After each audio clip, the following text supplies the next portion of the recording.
Yang dimaksud dalam surah ke-41 ayat 30 itu adalah surah Hamim As-Sajdah ayat 30 itu adalah istiqomah dalam segala amal. Kata Abu Bakar, siapa yang bisa? Gak ada yang bisa, kata beliau.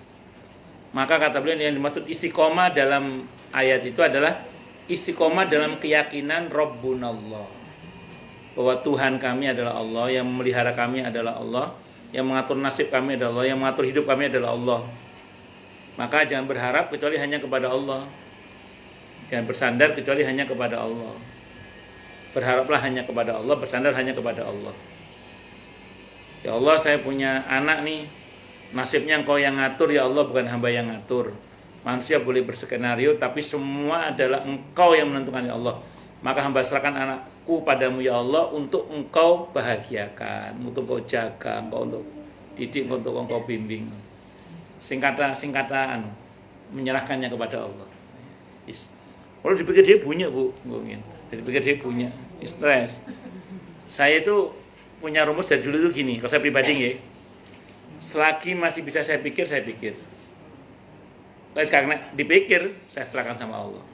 Itu saya kadang namanya orang roto ndablok, kadang dipaksa mikir. Akhirnya kan roto geliang. Itu saya Tapi memang aneh ya, yang kepikiran otak dan hati, tapi yang sakit lambung, ya. Akhirnya itu saya sering marah diri saya sendiri. Saya marah diri saya sendiri. Emang yang ngatur hidup kamu itu kamu apa? Emang yang ngatur nasib kamu itu kamu apa? Emang yang menentukan kehidupan kamu apa? Semuanya Allah. Serahkan sama Allah. Serahkan kepada Allah. Nah, di situ terus, yes, memang ada masa di mana kita mesti menyerahkan semuanya kepada Allah. Wong pickup saja kalau bebannya terlalu berat, dangak gini bu. Ada masa di mana kalau beban terlalu berat mesti dangak, mesti ndonga sama Allah itu.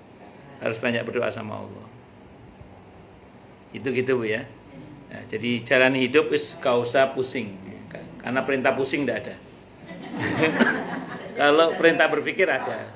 Selagi bisa dipikir, kayak bisa dipikir, serahkan sama yang menciptakan kita. Karena semuanya Allah yang atur. Kok sampai situ dari gimana? Oh ya, istiqomah. Kalau kita istiqomahnya manusia gimana bu? Kalau dalam masalah amal, kadang kita ini ada jatuhnya, ya bangun lagi. Ada putusnya, sambung lagi.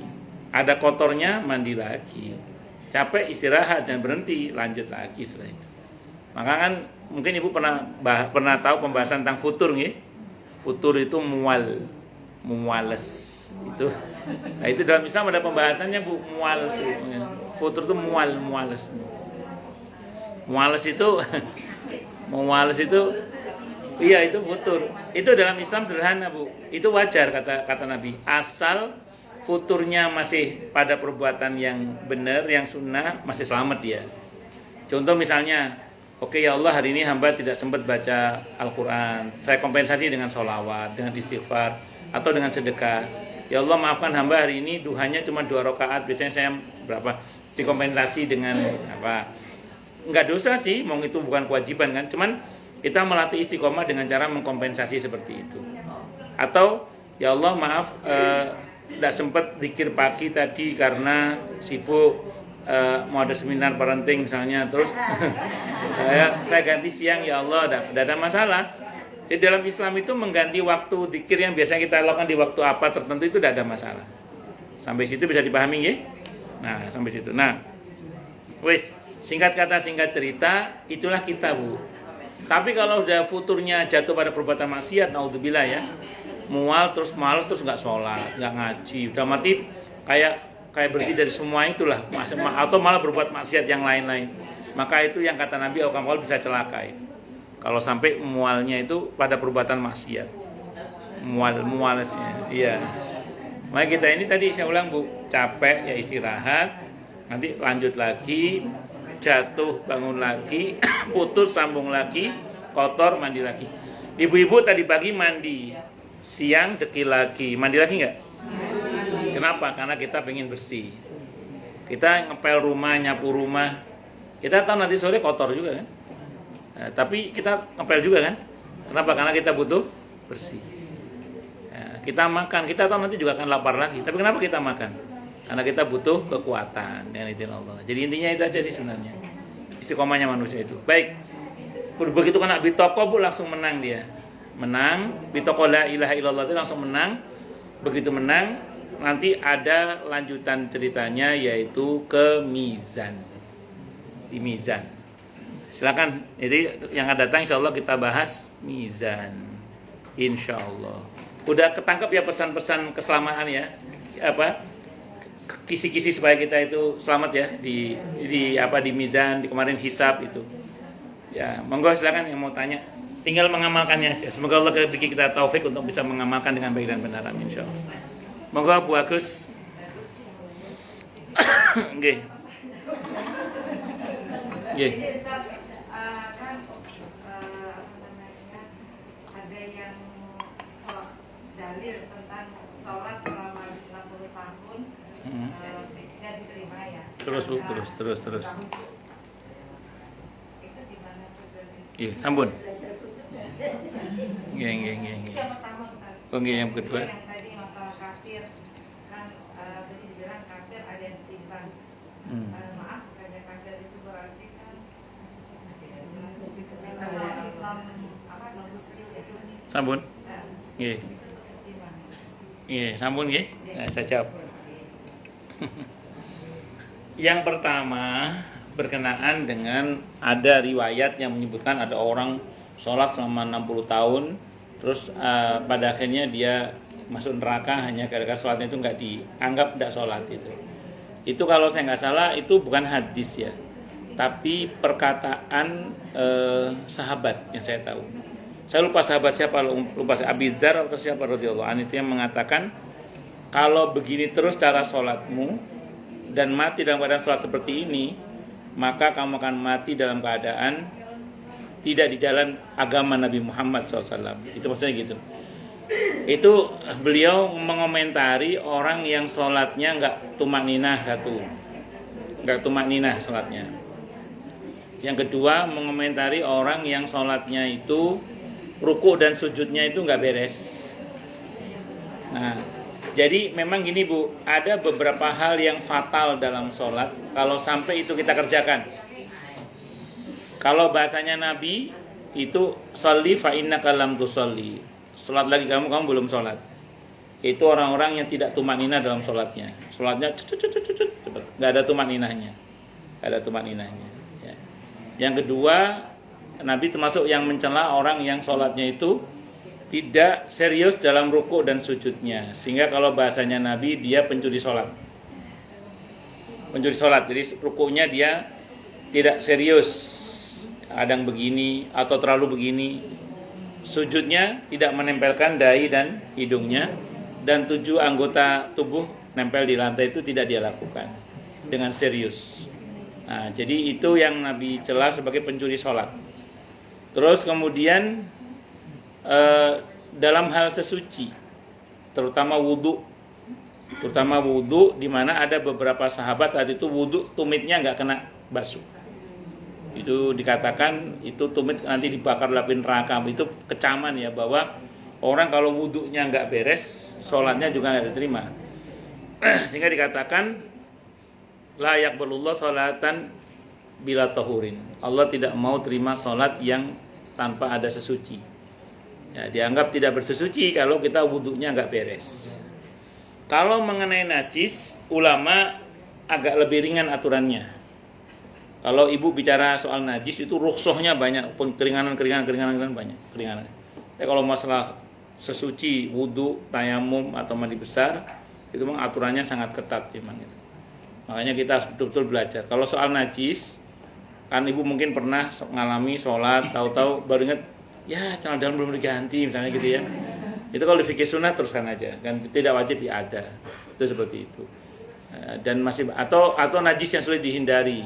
Ibu mau sholat ke masjid, banjir, air campuran tumpah, kan pasti kadang kena. Ya teruskan aja nggak apa-apa nggak. Itu ada banyak keringanan kalau soal najis itu. Yang penting jangan sengaja bernajis ya. Kalau sengaja bernajis itu yang bisa batal. Tapi kalau nggak sengaja, artinya kita udah berusaha suci tapi masih kena juga, insya Allah itu dimaafkan. Saya kira itu, wallahu a'lam bishawab. Ini ngoten nggih Bu. Nah, jadi hati-hati mawon soal tumaknina, terus kesucian berkaitan dengan wudu, terus rukuk sama sujudnya itu. Karena kalau itu terjadi ngerinya, Ustaz gimana kalau kita dulu yang lalu biar berlalu, ila maqad salaf, kedepannya kita perbaiki. Sekarang kita tobat. Makanya habis salat kita ada istighfar. Di ujung salat ada, kalau ibu yang bermadzhab Syafi'i pasti ada doa wajburni itu. Kalau yang bermadzhab Syafi'i pakai itu. Wajburni itu apa di antara maknanya? Ya Allah, tutupilah kekuranganku. Ya, ngoten nggih Bu Agus nggih, satu. Yang kedua apa tadi Bu lupa? Oh, kafir. Iya, kafir itu ditimbang apa kata Ibu? Ditimbang. Tadi kan kafir ada yang ditimbang gitu ya. Terus. Kafir itu berarti kan Ada pendapat. Bukan. Kan saya bilang ada beberapa pendapat, bahkan orang kafir pun tetap ditimbang. Tapi saya pakai pendekatan yang nggak timbang tadi itu dengan beberapa ayat yang saya sampaikan tadi itu. Yang secara cetowelo-welo itu yang di itu. Yang di Al-Kahfi ayat 105 itu. Itu tegas Allah mengatakan tidak ditimbang itu kan. Kalau yang Al-An'am ayat 88 tadi itu, Al-An'am 88 ya. Nah, itu tidak secara eksplisit Allah sebut tidak timbang. Oke, tidak secara eksplisit Allah sebut tidak timbang, tapi hapus semua kebaikannya. Yang secara eksplisit Allah sebut tidak akan ditimbang itu diantaranya Al-Kahfi 105 itu. Kalau kufur akan ayat-ayat Allah aja nggak ditimbang, apalagi yang kafir beneran. Ya kira-kira gitu nggih. Ini sementara pendapat yang kita pilih ya. Adapun nanti ibu ketemu sama ustadz tertentu kamu mengatakan enggak itu ditimbang, ibu nggak usah kaget. Ada pendapat itu. Tadi yang saya bilang itu. Ada pendapat itu. Kalau fasik masih ada perbandingan baik buruknya Bu, orang fasik gitu. Gini. Orang kafir pasti fasik. Tapi orang fasik belum tentu kafir. Iya. Oke, monggo silakan.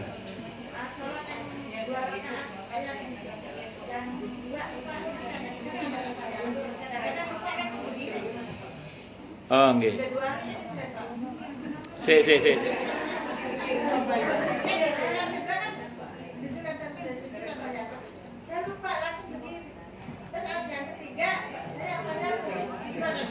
Sebentar. Ibu sholat yang berapa rakaat ini? Oke, 4 rakaat. At-tahiyat awal. Baik.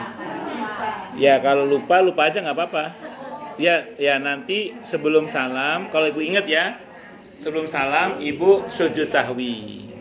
Sujud sahwi itu begitu innaka hamidum majid, ibu sujud lagi. Tidak, yang saya baca sih nggak ada bacaan khusus ya, kecuali dari para ulama. Ibu bisa baca sajadah subhanallah la yana wala yasu, boleh. Atau baca subhanallah ala juga boleh, enggak apa-apa. Enggak baca juga enggak apa-apa, ini sujud sahwi. Terus iftiras rabbi firli itu, terus sujud lagi, terus duduk langsung salam. Itu kalau ibu ingatnya sebelum salam. Kalau ibu ingatnya setelah salam, salam. Loh iya, Mang. Ya. Ya, enggak, seandainya ibu ingatnya setelah salam, maka begitu selesai salam, ibu langsung sujud sahwi. Iftiros, sujud sahwi, terus duduk langsung salam, enggak pakai tahiyat lagi. Ngerti nggih? Nggih, sami-sami. Jadi sujud sahwi itu diantara sebab kenapa diperintah sujud sahwi itu adalah karena lupa tahiyat awal. Oke.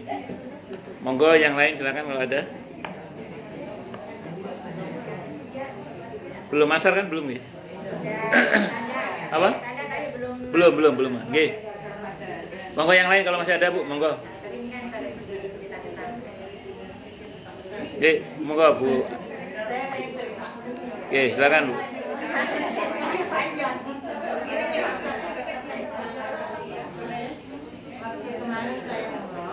Nggih. Nggih. Bulan dari umroh berapa minggu deh? Hah? Kan sama Allah itu dikasih nggak tahu cobaan atau ujian namanya ya. Suami saya dioperasi. Nggih. Terus kan saya bilang gini, nggak mau. Katanya katanya orang, saya bilang ya Allah, katanya orang-orang itu dan kata Allah, kalau orang habis umroh itu mau kasih ini, mau kasih itu gitu. Saya kan bilang gini, terus kenapa engkau kasih saya ini gitu loh kan? Kalau memang ini engkau senang ngasih saya ini, saya ridho ya Allah, terima gitu kan. Kan otomatis saya handle semua kerjaan saya, harus ke pasar, harus kemana, diberikan nah itu. Jadi saya bilang ya Allah, bila saya ridho dengan ini, kalau memang senang saya begitu. Tapi saya minta ganti semuanya gitu. Terus. Dan ya dengan jalan habis tadi saya hampir sebulan lebih saya ke pasar kan, bikin pempek atau ke pasar, bikin sudah itu ya alhamdulillah Allah ganti kan dengan kumpulin duit untuk haji tadi. Nah itu, nah yang kedua tadi juga gini. Waktu kemarin saya bilang Allah bilang coba begini, ntar kalau saya pulang haji kasih apa lagi ya? Saya begitu. Terus begini, saya tungguin ya Allah, kamu kasih apa lagi ya cobaan ini? Saya sambil bikin tanya sambil mikir.